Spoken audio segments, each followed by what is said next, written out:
I knew something was wrong the moment I saw the orange survey stakes. There were 8 of them, all planted in a perfectly straight line across my pasture. I hadn't hired a survey crew, I hadn't scheduled any work, and I definitely hadn't given anyone permission to be on my property. Yet 3 men in reflective safety vests moved across the field like they belonged there. One carried a measuring wheel, another drove bright orange stakes into the ground with a rubber mallet. The third followed behind, spraying fluorescent paint through the grass. I walked straight toward them. "Morning." The man holding the clipboard looked up. "Morning. What exactly are you doing on my property?" He glanced down at the paperwork clipped to his board, marking a future pedestrian corridor. I frowned. "I think you've got the wrong property." He looked at me for a moment, then calmly shook his head. "No, sir. This is Parcel 14B. My stomach tightened. Parcel 14B. That was my parcel. You're standing in the middle of my pasture. I think we have a problem." He didn't argue. He simply tapped the paperwork. "We were told we have legal access." "Legal access from who?" I couldn't tell you. "You don't know who approved this?" "I know who hired our company. I don't know who approved the plans." That answer bothered me more than if he'd argued. He wasn't trying to convince me he was right. He already believed the paperwork was. For a second, my first instinct was to call the sheriff, but nothing about these men looked illegal. They weren't hiding. They weren't nervous. They weren't acting like they were trespassing. They honestly believed they had every legal right to be standing on my land.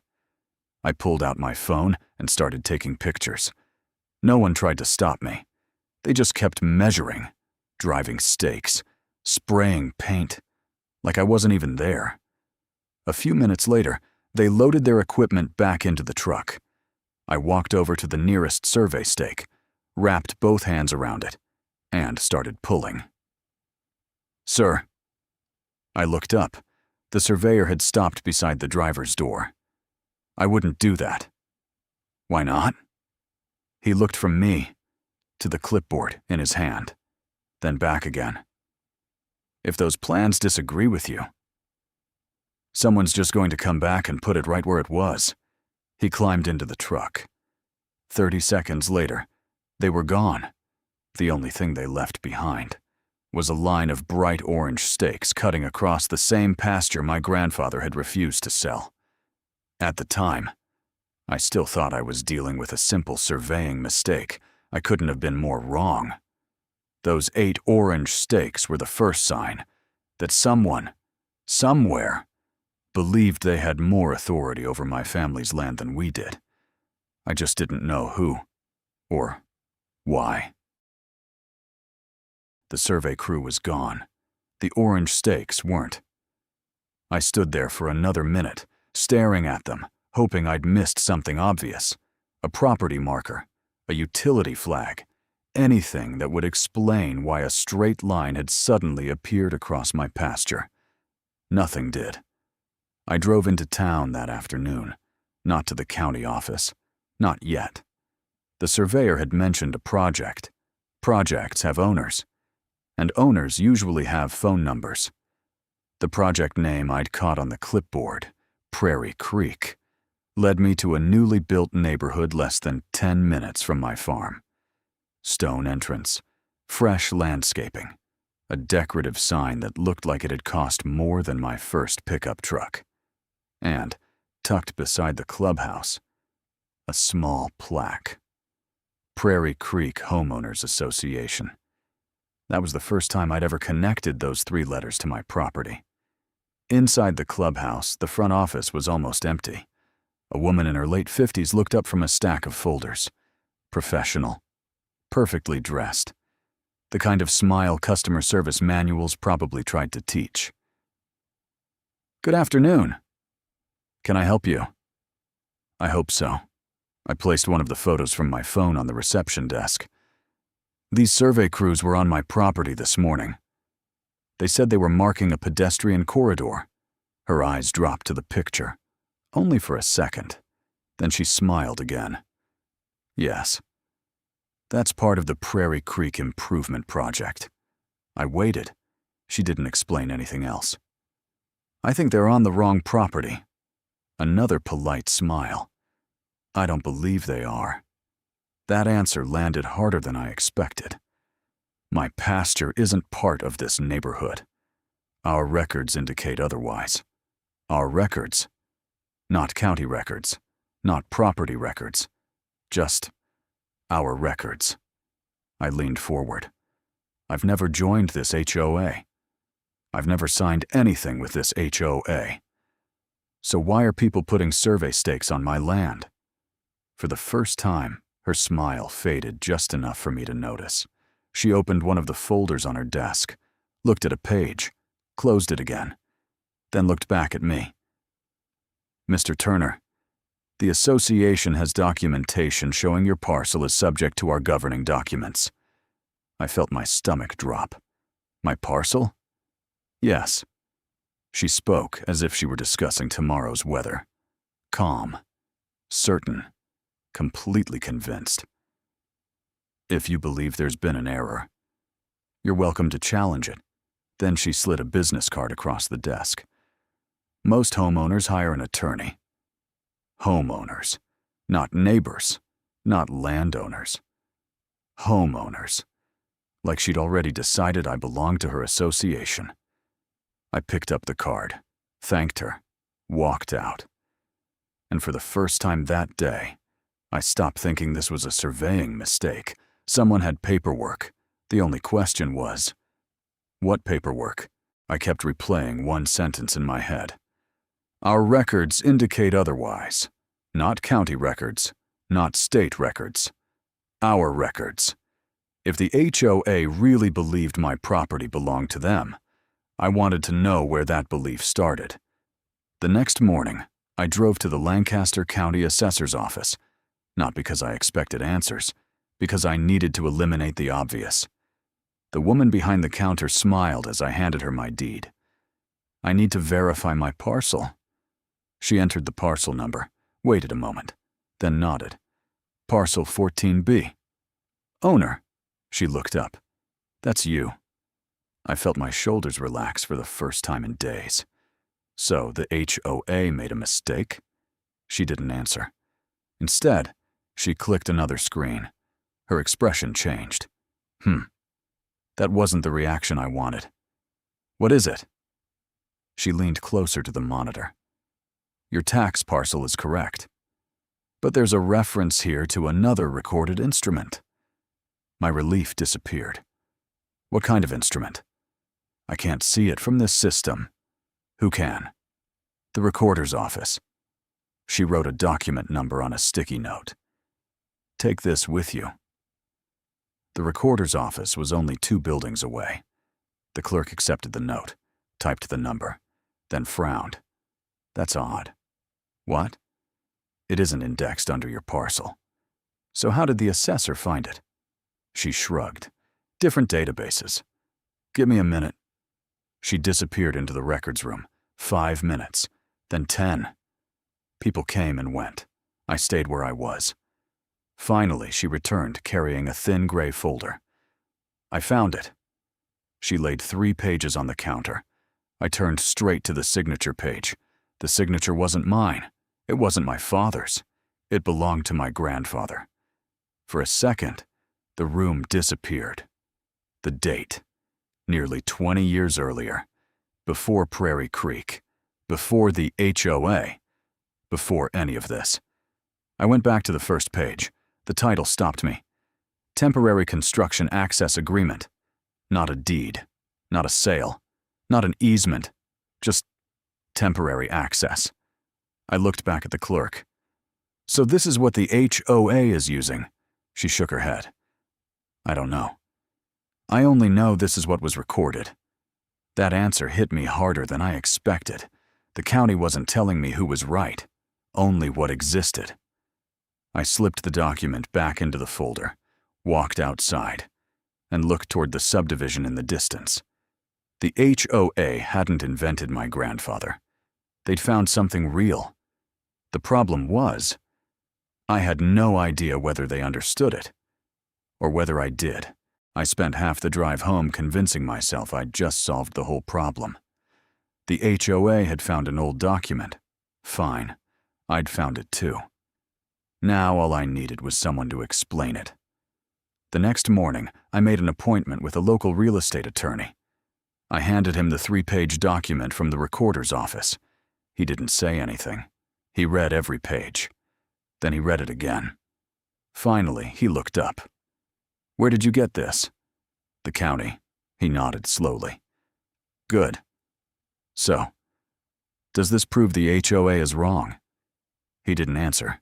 Instead, he reached for a yellow highlighter. He marked one paragraph, then another, then slid the document back across the desk. "Read those." I did. Twice. It still didn't make much sense. "I don't get it." "I know. That's because this wasn't written for homeowners. It was written for lawyers." He leaned back in his chair. "This document is real. The signature is real. And your grandfather absolutely signed it." I felt my stomach sink. "So, they're right." He shook his head. "I didn't say that." He tapped the first highlighted paragraph. "This agreement gave someone temporary access." He tapped the second. It also had an expiration clause. I looked at the date, then looked back at him. It expired 18 years ago. Correct. For the first time since this whole mess started, I smiled. "So that's it. The HOA's wrong." He didn't smile back. "No." One word. Flat. Calm. Enough to wipe the smile off my face. "No?"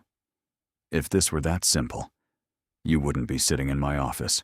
He folded his hands on the desk. "The real question isn't whether this agreement expired. It's why the HOA believes your property is still covered." I frowned. "They have this document." "So?" "So they think it gives them rights." He shook his head again. "No. They're relying on something else." "What?" "I don't know. Yet." The room went quiet. He picked up the document one last time. "There should be another paper." "What paper?" "The paper that explains why they're relying on this one." I stared at him. "You think there's another document?" "I don't think." "I know. If all they had was this agreement, they would have lost the argument before it ever started." He slid the document back into its envelope. "I want you to do one thing." "What?" "Don't contact the HOA again." "Why?" "Because right now, they think you don't understand what you're holding." He paused. "And I'd like to keep it that way for 3 days. Nothing happened. No survey trucks, no phone calls, no orange steaks. I almost convinced myself the whole thing had blown over. Then my mailbox proved me wrong. The envelope was thick. Return address, Prairie Creek Homeowners Association. I opened it before I even walked back to the house. The first page was another violation notice. The second demanded that I stop interfering with the planned pedestrian corridor. The third made my stomach drop. Notice of intent to record a line. I read it twice, then a third time. According to the letter, if I failed to comply within 30 days, the association intended to record a lien against my property for legal fees, survey costs, and enforcement expenses. Not someday. Soon. I didn't drive to the county. I didn't call the sheriff. I drove straight back to Prairie Creek. Not to argue, to ask one question. When I walked into the clubhouse, Monica Harlan looked almost surprised to see me. "You received our letter." I did. I laid it on her desk. "You really believe you can put a lien on my farm?" She didn't hesitate. "If the board authorizes it." "Based on what?" "Our governing documents. You've said that before. I'm asking who told you my property belongs to this HOA." For the first time, she didn't answer immediately.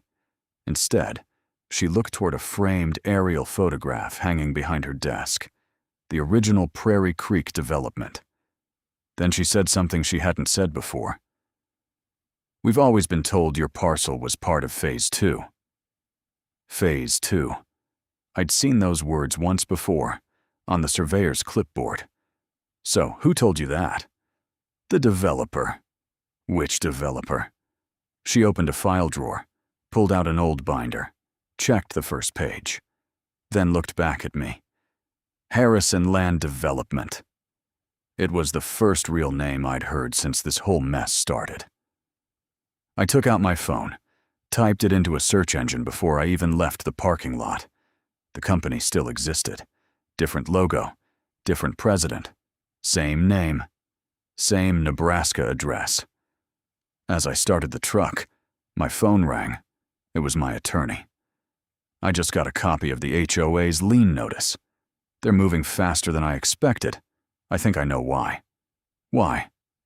I looked back at the entrance sign for Prairie Creek, then at the company name on my phone. They're not making this up. They honestly believe the developer gave them the right paperwork. There was a long pause. Then my attorney said something that changed the entire direction of the case. Good. I frowned. Good? If they're relying on the developer.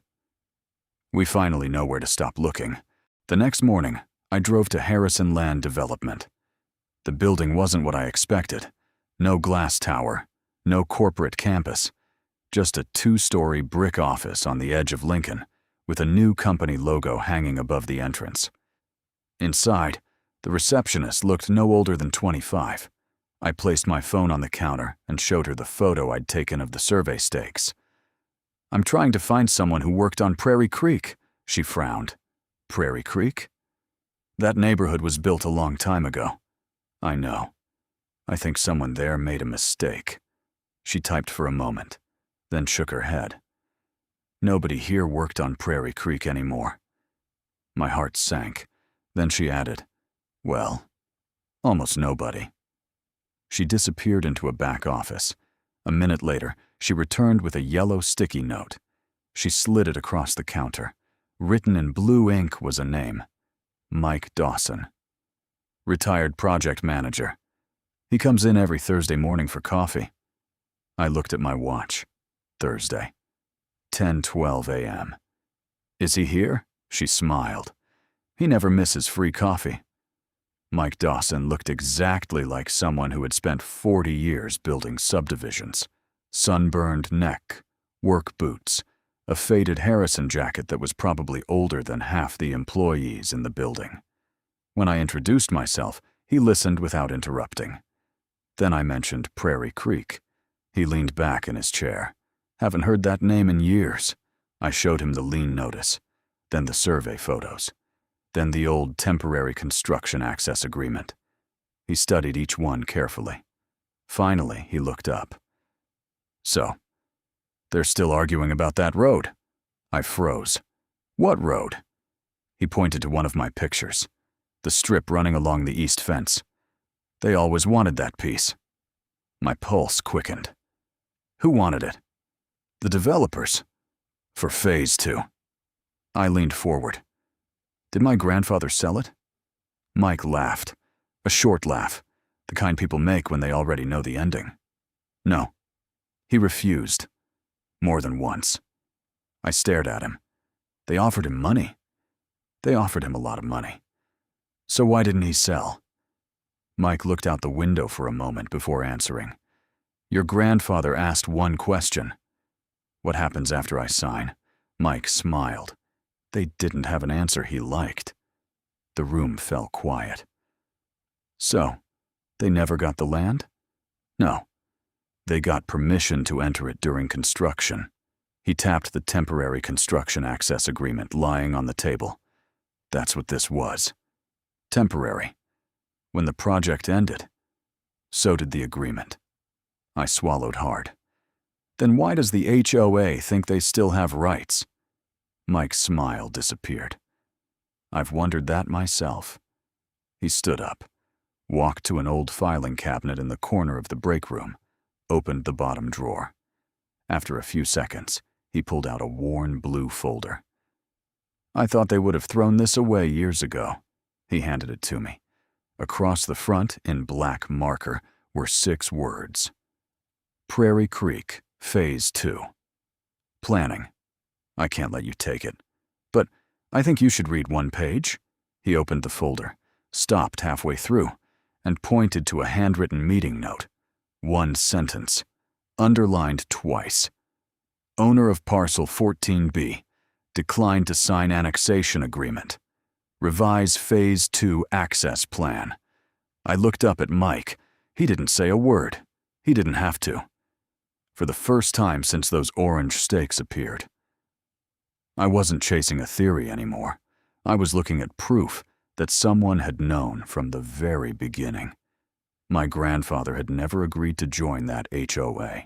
Mike Dawson's meeting notes answered one question. My grandfather had refused to sign, but they created another. If he never agreed to join Prairie Creek, why did the HOA believe he had? I drove back to the county recorder's office one last time, not looking for another theory, looking for the end of the story. The same clerk recognized me as soon as I walked in. You found your witness? I did.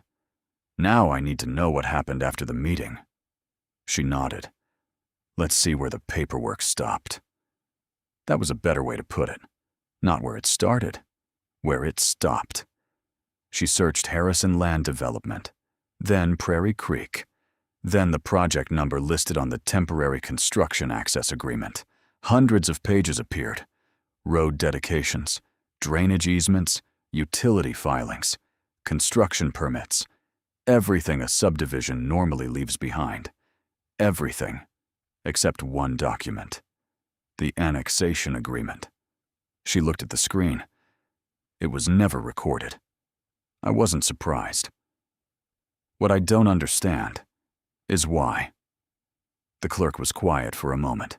Then she stood up. Come with me. She led me into a records room I hadn't seen before. Metal shelves stretched from floor to ceiling. Boxes, bound volumes, old index drawers. She stopped in front of a cabinet labeled Subdivision Processing. Archived. We don't keep legal records back here. We keep the administrative trail. That sentence caught my attention immediately. She opened a drawer, pulled out a worn processing jacket. Across the tab was one handwritten note. Prairie Creek, Phase 2. Inside weren't legal documents. They were routing slips, checklists, internal processing forms. Near the back was a yellow routing sheet with 4 boxes. Received, checked. Approved, recorded. The first 3 boxes had initials. The last box was empty. The clerk looked at me. I've seen this before. What does it mean? It usually means the document was prepared. But the recording process was never completed. So the agreement never became effective as a recorded county instrument. She nodded. That's how I would read it. I stared at the empty box. Such a small thing. One blank square. Yet it separated a developer's plan from a legal reality. Before I left, I asked one last question.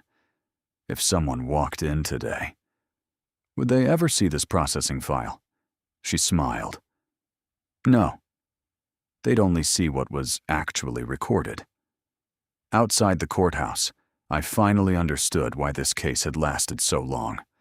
Mike remembered the meeting. The HOA inherited the planning binder. The county only recognized recorded documents. Everyone had been looking at a different piece of the same puzzle, and nobody had ever put them together. I took out my phone, called my attorney. They never finished it. There was a pause. Then he answered quietly, Good, because unfinished paperwork doesn't transfer property. We're ready. The hearing room was quieter than the last time I had been there. Same long table, same board members, same community rules hanging on the wall. But this time, I wasn't the only person carrying a folder. Every board member had one. So did Monica. The association's attorney called the meeting to order. This hearing concerns Parcel 14B, he looked toward me, and the association's authority to enforce its governing documents. No one argued. No one interrupted. For nearly 10 minutes, My attorney simply walked the board through the timeline. The temporary construction access agreement, the recorded declaration, Mike Dawson's meeting notes, the county recorder's certified search, one document at a time, one question at a time. When he finished, he placed the county certification in the middle of the table. No recorded annexation exists for Parcel 14B. Silence. One board member picked up the certification. Another compared it to the declaration. A third looked toward Monica. She opened the association's original transition binder, the same binder she had relied on for years. She flipped slowly through the documents: construction plans, engineering drawings, marketing exhibits, budget worksheets, meeting minutes. Then, she stopped. She pulled out a single oversized map, folded, yellow with age. Across the bottom, in faded print, were 4 words: Conceptual Phase 2. Plan. She stared at it, then looked back at the board. She stopped herself. She unfolded the map completely. A dotted line crossed my grandfather's pasture, not because it had ever become HOA property, because that had always been the developer's plan. Never the county's approval, never a recorded annexation. Just a concept. One board member leaned forward. "Is this what we've been relying on?" Monica didn't answer. She looked at the transition binder again, then at the county certification. Finally, she shook her head. "I think we assumed this plan had eventually been recorded." The room went completely silent. No excuses, no shouting, just one uncomfortable realization. For nearly 20 years, every new board had inherited the same binder. Every new management company had inherited the same assumptions. No one had ever compared the binder to the county records. The association's attorney closed the map, then looked around the room. "I believe the evidence is clear. The association has no recorded basis to enforce its declaration against Parcel 14B. One board member spoke quietly. "Then we need a motion." Another nodded. "I move that all enforcement against Parcel 14B be immediately withdrawn." Second. The vote was unanimous. Monica didn't vote. She simply remained seated, looking at the old conceptual map that had started all of it. For the first time since we met, she looked less like someone defending authority and more like someone realizing she had inherited a mistake. The vote lasted less than 30 seconds. 20 years of assumptions ended in less than half a minute. The association formally withdrew every violation notice against Parcel 14B. The proposed lien was canceled. The pedestrian corridor was removed from every future plan. No one celebrated. No one applauded. People simply gathered their papers and quietly walked out. As I reached the parking lot, Monica caught up with me. She held out her hand. "I'm sorry." I looked at her for a moment, then shook it. "I believe you are." She glanced back toward the clubhouse. "I spent 6 years protecting this neighborhood. I never stopped to ask whether I was protecting the right boundary." I didn't answer. There wasn't anything left to say. Sometimes, good intentions are just as dangerous as bad information. She nodded once, then walked away. That was the last time I ever saw Monica Harlan. 3 days later, I drove back to the pasture. The survey paint was already beginning to fade. Rain had washed most of it into the soil. The orange stakes were still there, standing exactly where the survey crew had left them. I walked to the first one, wrapped both hands around it, and pulled. This time, it came out easily. Then the second, the third, one by one, until all 8 lay in the bed of my truck. I stood there for a while, looking across the field. There wasn't a trail. There wasn't a sidewalk. There wasn't a neighborhood. There was only the same pasture my grandfather had walked every morning for nearly 40 years. The land had never changed. Only the paperwork had. Before I left, I walked over to the old fence line, the same narrow strip of ground the developers had wanted all those years ago. When I was a kid, I used to think Grandpa kept it because he was stubborn. Mike Dawson helped me understand the truth. Grandpa wasn't protecting a strip of dirt. He was protecting a choice. Once that road belonged to someone else, it would never truly belong to our family again. Some things aren't valuable because of what they are. They're valuable because of what they allow someone else to become. I finally understood why he never signed. Back at the farmhouse, I carried one of the orange survey stakes into the old barn. I leaned it against a wooden beam beside Grandpa's workbench. Not as a trophy, as a reminder that land can outlive generations, paperwork can outlive common sense, and assumptions can outlive the people who made them. People sometimes ask whether this story changed the way I see HOAs. It did. Not because I think every HOA is corrupt, and not because I think every board is wrong. It changed me because I learned something much simpler. Never assume someone else's confidence is proof they're correct. Ask to see the record. Ask where it came from. Then ask one more question. Who checked it? Because if nobody knows the answer, you may be standing on the edge of someone else's mistake, without even realizing it. People often think property disputes are about fences, or survey stakes, or HOA rules. They're not. They're about one simple question. Who actually has the legal right to decide what happens to your land? My grandfather understood that answer long before I did. Now, I finally do.